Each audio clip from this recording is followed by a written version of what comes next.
Well, now for what we thought was the best of our three matches between Wolves and Wrexham. On the face of it, the tie leaned Wolves' way because of status and ground advantage. But as you'll see, Wrexham had no intention of being sacrificial lambs. Your commentator, Alan Perry.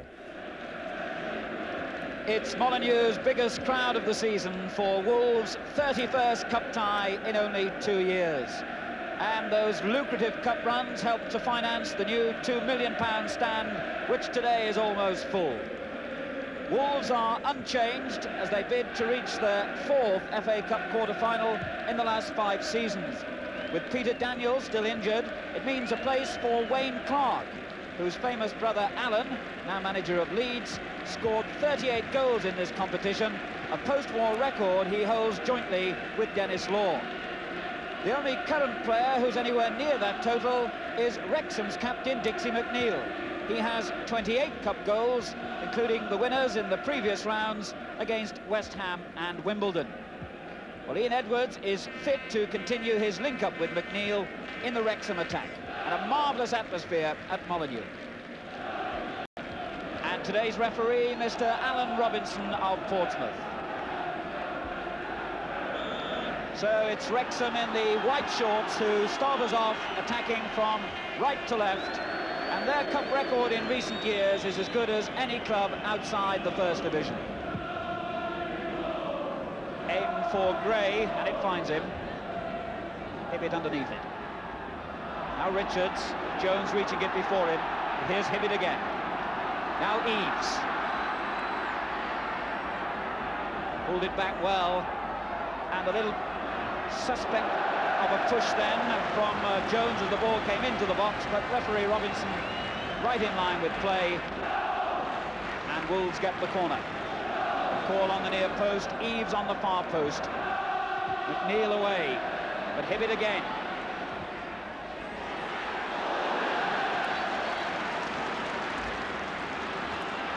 Sutton now for Wrexham.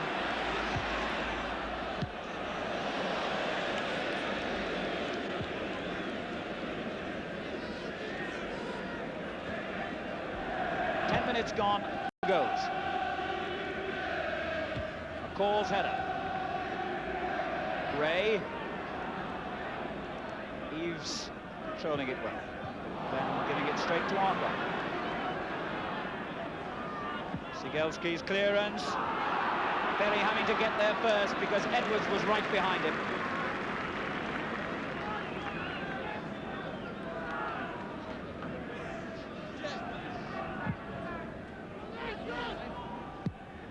Right forward, Berry. Jones.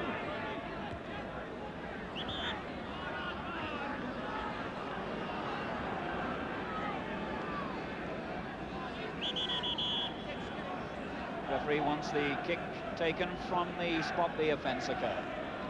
Sped up.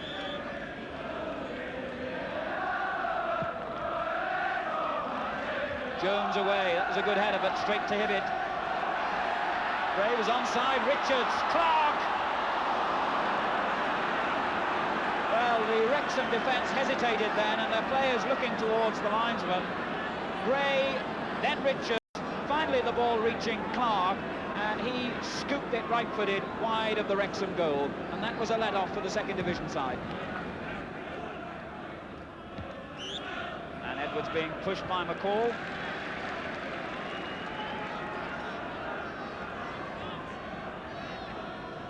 Cartwright, who takes almost every free kick that Wrexham get. If he takes them like that, he can go on doing it. Sigelski. That's difficult for the keeper. And Bradshaw really did well then. Ball swerving as it reached him from Sigelski's chip back into the middle. And the punch was very effective. Now Gray. This is Clarke. 2, 3, and 4. What a run. Parkin. Oh, charged down by Fox, and there could be danger here for Wolves. Fox can really move. McNeil's arriving in the middle. He had to shoot, and it wasn't a bad effort in the end, but was never going to find the net.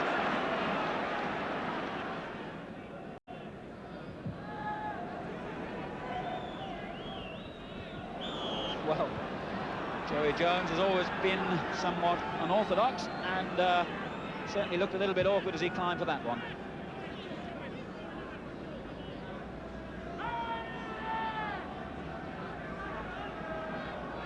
A call with the free kick for Wolves. Sigelski away. Oh, it's beaten everybody. And it might reach Gray. It did indeed, but Andy Gray will be very disappointed with that effort. Really a lot of hesitancy at the back then by Wrexham, and the ball finding Andy Gray somehow, and that left foot shot screwed well over the top, even allowing for the bounce. Not a good effort.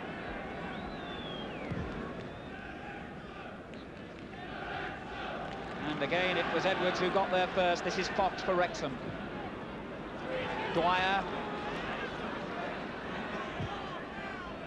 Berry will reach that. And Wrexham get an unexpected corner, which is the signal for Wayne, Sigelski and Joey Jones, the two centre-backs, to move upfield. Sigelski and Edwards on the near post. Bradshaw's punch, and it's in! Wrexham have scored through Fox. Their first worthwhile attack of the half, and Wrexham have taken the lead. The corner floated over by Cartwright. Wolves defenders were watching the two big men, Sigelski and Edwards, on the near post, but it finally reached Fox, and his looping header into the top of the net has given Wrexham an unexpected lead. 29 minutes gone. Wolves 0, Wrexham 1.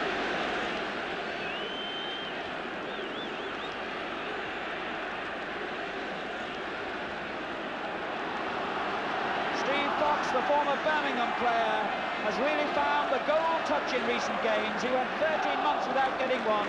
That's his fourth in a matter of weeks.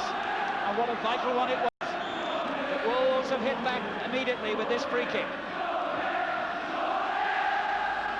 Gray, straight at Davies. Anxiety showing on the face of John Barnwell, the Wolves manager.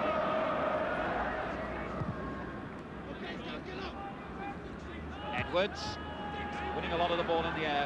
McNeil, Berry blocked it. Oh, Berry's in trouble here. McNeil again! And the Wrexham players are feeling the handball as the ball was cleared. The referee has waved play on. And offside again on Atkinson. Well, looking back on that incident in the Wolves goal mouth, Berry, who did well with the initial block, almost ran himself, and indeed did run himself into trouble as McNeil turned to hit the ball back. Wrexham's players appealed for handball, but the referee said no.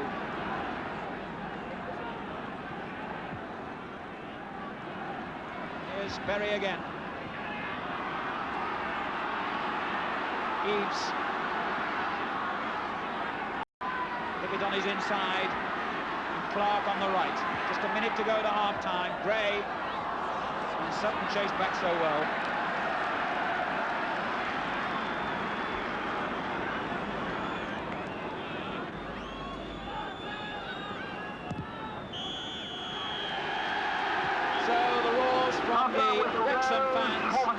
And their hero, Steve Fox, with that goal in the 29th minute against the run of play.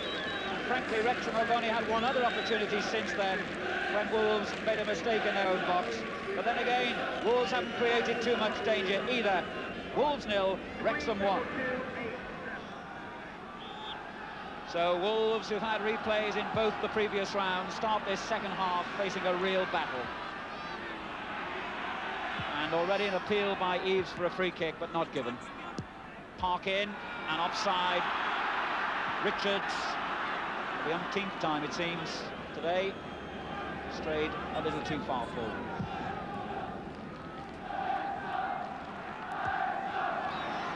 Suspicion of a push then, but the referee waves play on. This is Clarke, Wolves. Palmer on his outside. Long for Hibbett. Sigelski. Now Berry.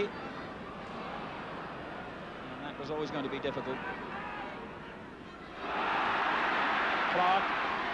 3 men in the middle for him to pick out here. Oh, well, it was brave, and it was as well for Wrexham that Cartwright was.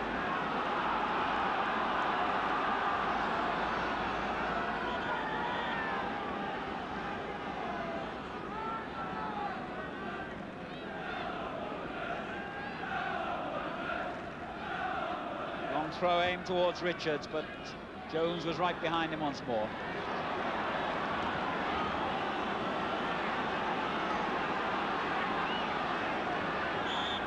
McCall coming forward for the free kick. Lifted in by Palmer. Arkwright away. Ooh, and that wasn't a bad effort at all by Clarke. That's his second snapshot. The similarity to his brother Alan, remarkable really facially. And he can hit a ball as sweetly as Alan too. Well, that ball holding up. Richards. Now Hibbett for Wolves. Richards and Eves forward, so is Gray. He's going it alone though. Here's Andy Gray. And Dai Davies got the vital touch. The Wrexham defence retreated in the face of Hibbett's charge. In the end, he pushed the ball short to his right, and Gray really hit that one powerfully. Davies palmed it round for a Wolves corner.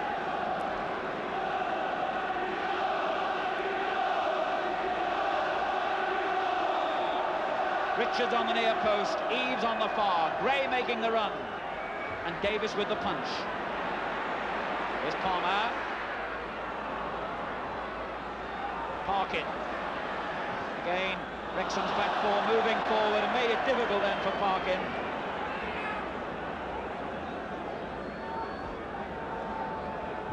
And Wrexham defending pretty well. Parkin away, but straight at Arkwright. Ooh, very miskicking his clearance, but Atkinson was in the way to help out.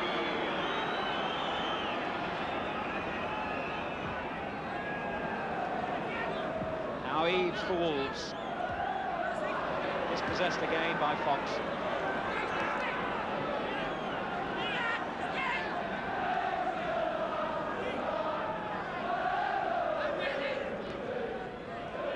Eves.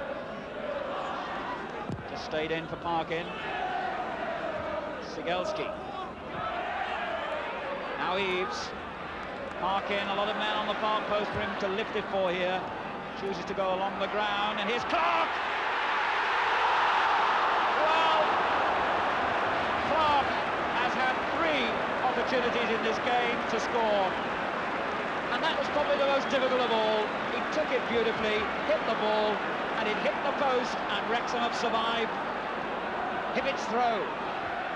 Richards' header. Come back for Hibbett. What a scramble in the middle. Gray tried to get a shot in. Cartwright was in the way. It's still not clear. It is now. And there's a counter-attack at the other end, but Edwards won't get there first.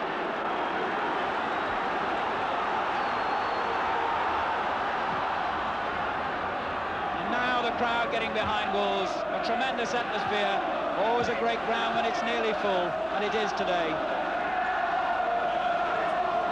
Well, you heard the shout. Our ball, indeed it was, for Wrexham.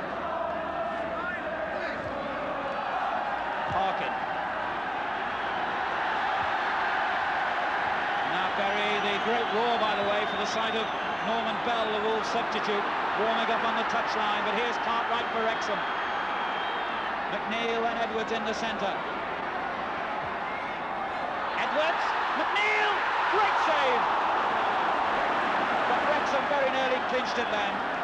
Cartwright's run down the left, the little flip by Edwards, McNeil stooping and almost conquering, and that was a marvellous save by Bradshaw to deny Dixie McNeil his usual goal. Berry on from Clarke to Hibbett.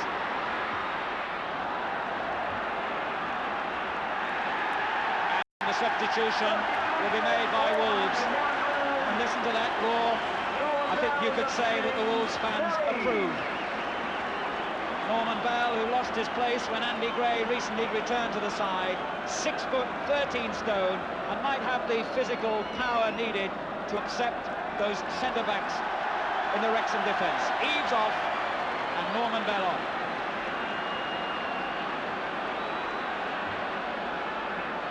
Throw in aim towards Richards, hit Bell, and the shot in the end by Palmer.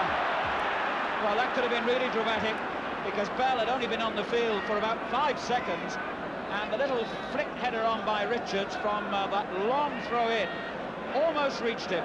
In the end, it fell at the feet of Palmer, and his shot went wide. Edwards, and he was being fouled from behind by McCall.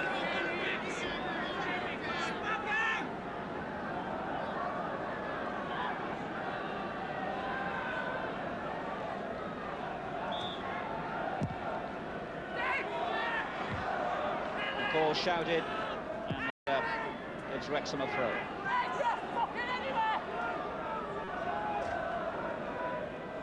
Edwards. Arkwright. Typical that for Palmer. He did well. But perhaps he didn't. And again, Dwyer prepared to move forward where nobody expected it. He'll have to race to get back now as Wolves attack once more with Atkinson. Richards. Harkin in space. Oh, it took a bounce and it'll reach Gray. Davies has done well. Here's Bell. And in the end, it was Sutton who got it clear. Still not out of play. Swung back in, and Davies the hero again. Still the pressure. Here's Dwyer. Leaves it to Sutton. Berry back in. Richards and Gray in space. It'll break for Bell. What a substitution by John Barnwell. Norman Bell has been on the field a matter of minutes, and Wolves are back in the game. 20 minutes to go, and this cup tie comes to life. A period of sustained pressure by Wolves. Dai Davies had twice rescued Wrexham with marvellous goalkeeping, but in the end, when the ball was put back in, Bell, Gray and Richards were all on hand, and it was Bell's ferocious shot which brought Wolves level. 1-1, and what a finish we've got in prospect now. Here's Edwards now for Wrexham. Can they get back into this game? McNeil's the man who can do it, and very nearly did. Dixie McNeil, who scored more goals in the FA Cup than any player currently in the game. Came close then. And the crowd singing the name of Norman Bell, the Wolves substitute, who's brought them back to life.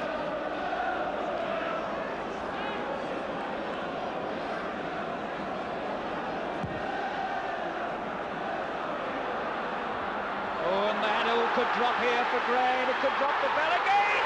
Oh, he's got another!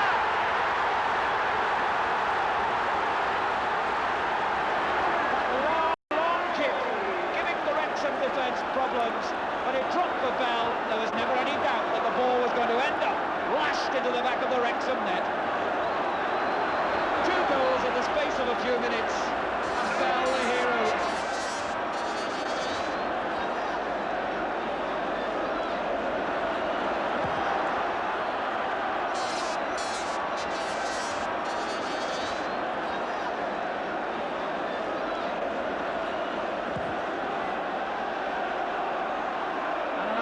Kim on for Gray, and that was spot of holding by Joey Jones.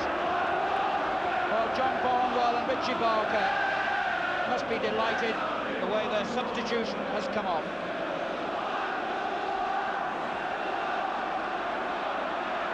Wolves still pumping men forward. Oh, and Bell got the touch which might have produced another.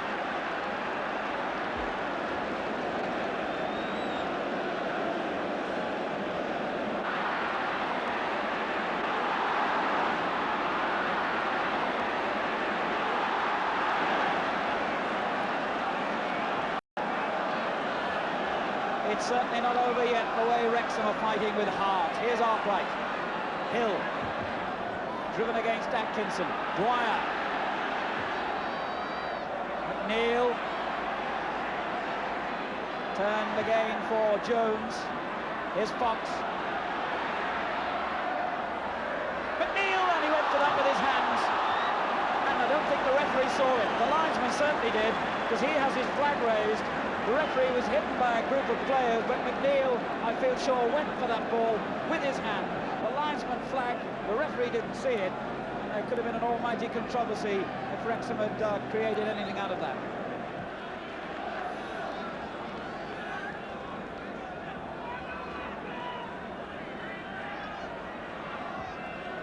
Now Sigelski for Wrexham. His forwards calling for him to pump the ball long. And he did it, but Fox couldn't control.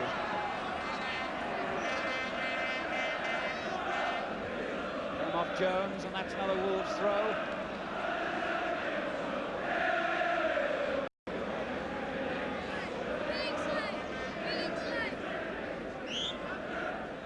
And Atkinson had 1 foot over the touchline when he took that throw in, so the throw goes Wrexham's way.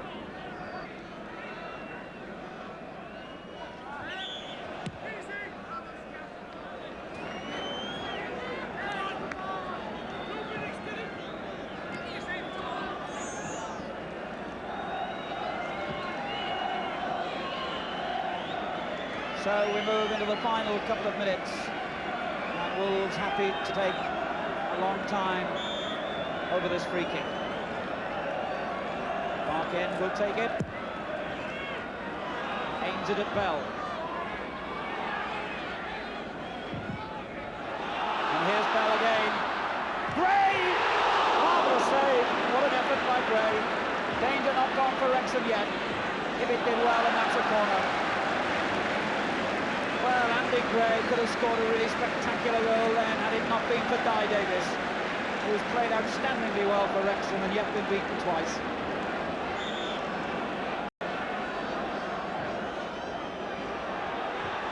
Again, Davies reaches in, Parkin. Touched on by Richards! 3-1. John Richards gets the goal that clinches Wolves' place in the quarter-final. In the final minute of the game, Parkin playing the ball in right-footed from just outside the box. The most delicate of headers by John Richards, and it was just enough to divert the ball out of Dai Davies' reach, and Wolves have clinched a victory that for so long looked as though it might go the way of Wrexham instead. 3-1, and Wrexham are beaten now.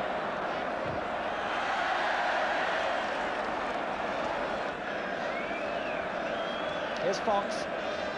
Arkwright. On for Hill as we move into injury time. Bradshaw falls surely. And despite the challenge from Vinter, he holds on to it.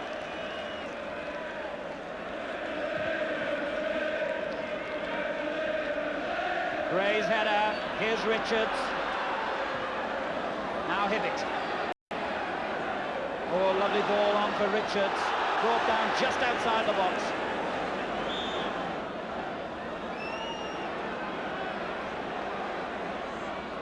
Hibbett driving it in. Oh! Well, Berry could have made it 4. He really drove that across Hibbett, and the final deflection was off a Wrexham player. Hibbett in a hurry to take the corner. Ooh! Berry, and that's the final action of a cup tie that turned dramatically midway through the second half. Fox it was who gave Wrexham a first-half lead. They battled away well, but when this man arrived, well, for whom the bell tolled, Wrexham, it tolled for you today.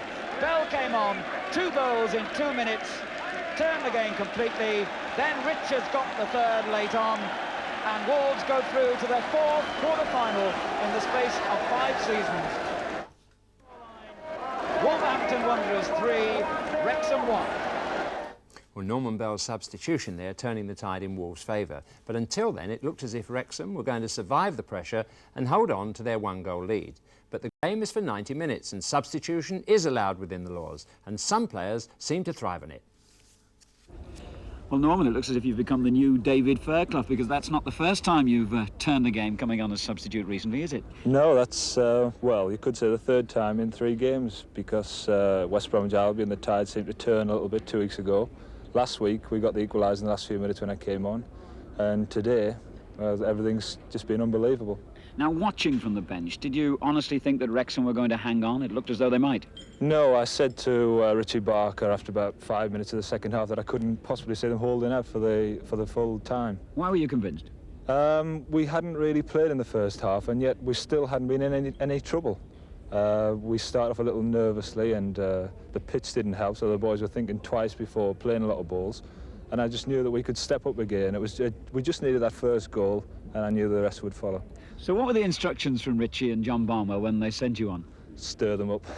Well, you certainly did that. The crowd were right behind you as well, weren't they? Oh, it's tremendous, absolutely fantastic here. It's happened the last 3 games. They're really getting behind me.